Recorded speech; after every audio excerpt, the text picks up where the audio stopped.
안녕하세요. 취미공방의 화랑단입니다. 고질라 크로스 콩 뉴 엠파이어 기대하고 있던 영화가 드디어 개봉을 했습니다. 그래서 저와 짭짤한 육포는 3월 27일 첫 영화로, 그것도 4DX로 보고 왔습니다. 그런데 너무 기대를 많이 한 걸까요? 분명 나쁘지 않은 영화인데 아쉬움이 진하게 남습니다. 아쉬움을 느낀다면 그만큼 이 영화가 괜찮았다는 반증이기도 하죠. 아쉬움조차 없는 영화들이 요즘 많으니까요. 그럼 취미공방의 영화 리뷰 시작해보겠습니다. 이 영상은 스포일러가 포함되어 있으니 시청에 주의해주세요.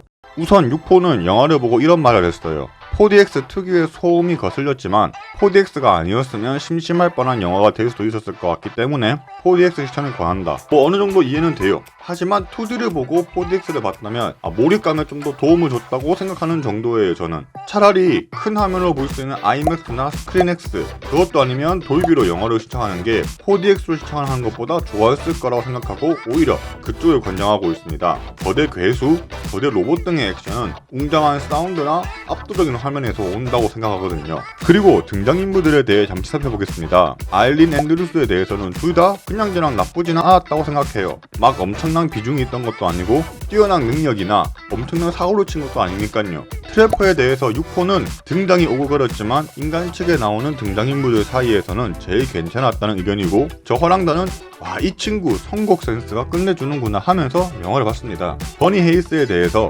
6호는 개인적으로 초반에 반짝 활약하다가 개그 캐릭터로 전락된 느낌이 강해서 전작부터 불호라고 느끼고 있었으며 없어도 문제가 없다고 생각하는 캐릭터라고 합니다. 저는 이런 류들의 캐릭터들을 좀 더 괴짜스러운 면을 부각시켜야 하지 않았을까 생각해요. 이렇게 소비되는 모습이 너무 아쉬웠어요. 지하에 대해서 6호는 이야기의 진행에 윤활유 같은 느낌을 받았지만 저는 그냥 모스라를 부르기 위한 의식 마법 카드로만 보였습니다. 다음은 괴수들에 대한 의견입니다. 괴수들에 대한 생각도 거의 비슷했습니다. 스카킹, 이번 영화의 메인 빌런이었습니다. 이에 대해 6호는 교활하고 영악한 느낌은 좋았지만 그 이상의 포스를 느낄 수 없었다고 이야기했으며, 저는 콩과의 초반 전투 때만 하더라도 날렵한 몸놀림과 마치 무술과도 같은 액션에 진짜 재밌고 멋있는 액션들을 보여주겠구나 했지만 결국 스카킹 포켓몬 마스터였습니다. 시모도 메인 빌런 중 한 명인데 6호는 주인 잘못 만난 강아지의 느낌이 들었으며 고질라 반대편에 서기에는 많이 부족한 느낌이 받았다고 합니다. 저는 분명 첫 콩과의 사투에 등장하는 모습에서는 우와 거대한 느낌을 받았는데 영화가 진행될수록 사이즈가 점점 작아지는 듯한 모습이 원래 고질라보다 크지 않나요? 다음은 이제 드디어 주연급 타이탄들이죠. 콩에 대해서 6호는 괴수 측의 주인공이지만 뭔가 2% 부족한 마동석과 크레토스의 느낌이 났으며 전작도 그렇고 동네북 느낌이 들기 시작했다고 합니다. 여기 어느 정도 공감은 하지만 저는 주인공 측의 메인 괴수인데 다른 메인급 타이탄들과 싸우기에는 부족하다고 생각하며 동네북이라는 표현보다는 약간 전투력 측정기가 어울릴 것 같지 않나 싶네요. 고질라에 대해서 6호는 시모가 강아지라면 얘는 집안을 부숴대지만 쥐잡는 성능은 확실한 고양이라고 하네요. 영화 제목 앞에 나오는 것 치고 이야기의 비중이 크지 않아서 아쉽다고 합니다. 저는 우선 역시 고질라는 강하구나, 저게 알파 타이탄이지 라는 느낌을 받았습니다. 하지만 전투 장면들을 보다 보면 고질라가 저렇게까지 준비하고 맞았어야 하는 적들이었을까 하는 의문을 품게 되었습니다. 그리고 제발 고질라의 비중을 좀 더 늘려주면 좋지 않았을까 하네요. 수코에 대해서 둘 모두 첫 등장이 나쁘지 않은 캐릭터 생각하고 있습니다. 일단 귀여워요. 영화에 대한 간단한 소감으로 넘어가 보겠습니다.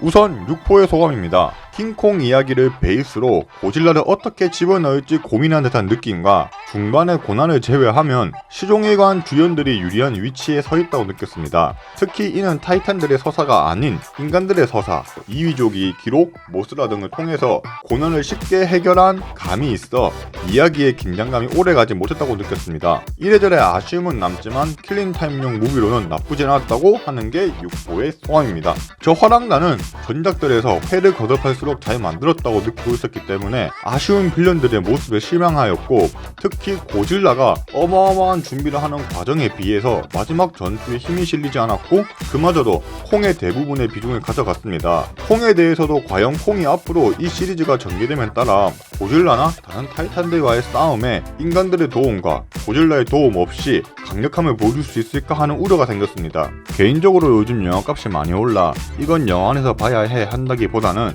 OTT 서비스를 기다리는 편이었습니다. 하지만 거대한 타이탄들의 대결은 역시 영화관에서 큰 스크린과 빵빵한 사운드로 봐야 함을 깨닫게 해주는 영화였습니다. 고질라 크로스 콩 뉴 엠파이어 6포는 10점 만점에 7점, 화랑단은 10점 만점에 8점 주도록 하며 아쉬운 빌런들이었지만 다음 차기작에는 정말 강력한 타이탄들 간의 대결을 기대하며 차기작이 꼭 나오기를 기대합니다. 오늘 리뷰 여기서 마치도록 하겠습니다. 저는 지금까지 취미공방의 화랑단이었습니다. 좋아요, 댓글, 구독 잊지 마시고 이만 물러나 보도록 하겠습니다. 그럼 안녕.